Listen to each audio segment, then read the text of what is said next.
ہم نے قرآن کو پہلے ہی بائے بائے کر دیا ہے۔ یونیسیف کی رپورٹ ہے، اقوام متحدہ کا ایک ادارہ، یونائٹڈ نیشن کا ایک ادارہ۔ قرآن سے لوگ سوال کرتے ہیں نا، قرآن سے یہ غزہ کے بارے میں مسلمانوں کی حالت کیا ہے؟ غزہ کے بچوں کو ہم نے کیوں تنہا چھوڑ رکھا ہے؟ غزہ کی ان بہنوں کو ہم نے کیوں تنہا چھوڑ رکھا ہے؟ ہم نے اس لیے تنہا چھوڑا ہے، اس لیے کہ جو چیز ہمیں ان کو ساتھ دینے کے لیے آمادہ کرتی، اس سیلیبس اور اس نصاب کو ہم نے زندگی سے نکال دیا۔ ہمیں غزہ کے مظلوموں کو ساتھ دینے کے لیے قرآن آمادہ کرتا، ہم نے قرآن کو پہلے ہی بائے بائے کر دیا ہے۔ اب جن کے پاس یہ تھوڑا بہت قرآن ہے وہ میدان میں حاضر ہیں۔ حالات کیا ہیں؟ یونیسیف نے غزہ کے بارے میں ایک رپورٹ دی ہے، یونیسیف کی رپورٹ سنیے کہ 13,000 بچے شہید ہو چکے ہیں۔ کتنے ہزار؟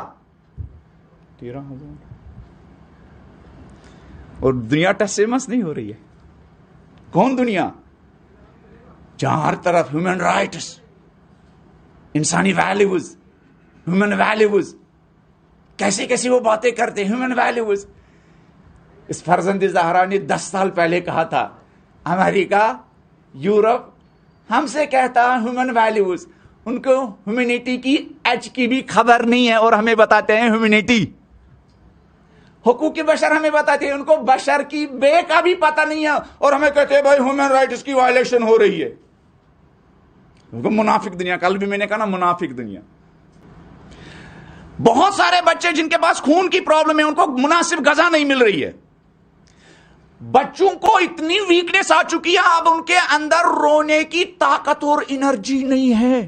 رونے کے لیے بھی انرجی چاہیے، رونے کے لیے بھی انرجی چاہیے۔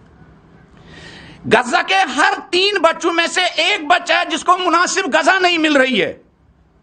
شدید قسم کی قحطی کا خطرہ ہے، شدید قسم کی قحط کا خطرہ ہے غزہ میں، شدید قسم کا قحط۔ یہ یونیسیف کی رپورٹ ہے، اقوام متحدہ کا ایک ادارہ، یونائٹڈ نیشن کا ایک ادارہ۔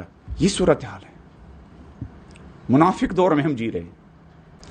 لیکن بہرحال ہم سب کو اپنی اپنی جگہوں پر سوچنا چاہیے، کہیں کل غزہ کا کوئی بچہ میرے سامنے محشر میں کھڑا تو نہ ہو۔ ہمیں سوچنا چاہیے۔ شہید مرزا مدری کی ایک کتاب ہے حماس حسینی، حسینی انقلاب، اس میں ایک گفتگو ہے امر بالمعروف کے بارے میں۔ اس امر بالمعروف کے بارے میں کہتے ہیں کہ یورپ اور امریکہ اور دنیا بھر کے یہودیوں نے کیسے $1 کیا جمع کر کے اسرائیل جیسے ملک کو وجود میں لایا ہے۔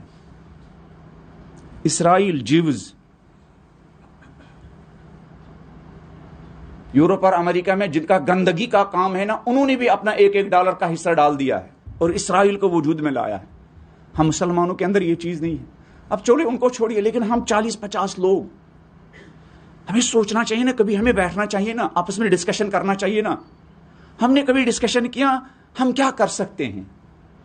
ہم نے کبھی اس کے بارے میں آپس میں کوئی گیدرنگ کی ہے؟ ہم کیا کنٹریبیوشن کر سکتے ہیں؟ ہم کبھی بیٹھے ہیں؟ چلو ہم پیسہ نہیں دیکھ سکتے، ہم بیٹھے ہیں، ہم اس عنوان سے بیٹھے ہیں، ہم سوچیں اگر دنیا میں پھیلے ہوئے یہودی اپنے یہودی قوم کے لیے کچھ کر سکتے ہیں، ہم 50 لوگ ہم بیٹھے ہیں کبھی؟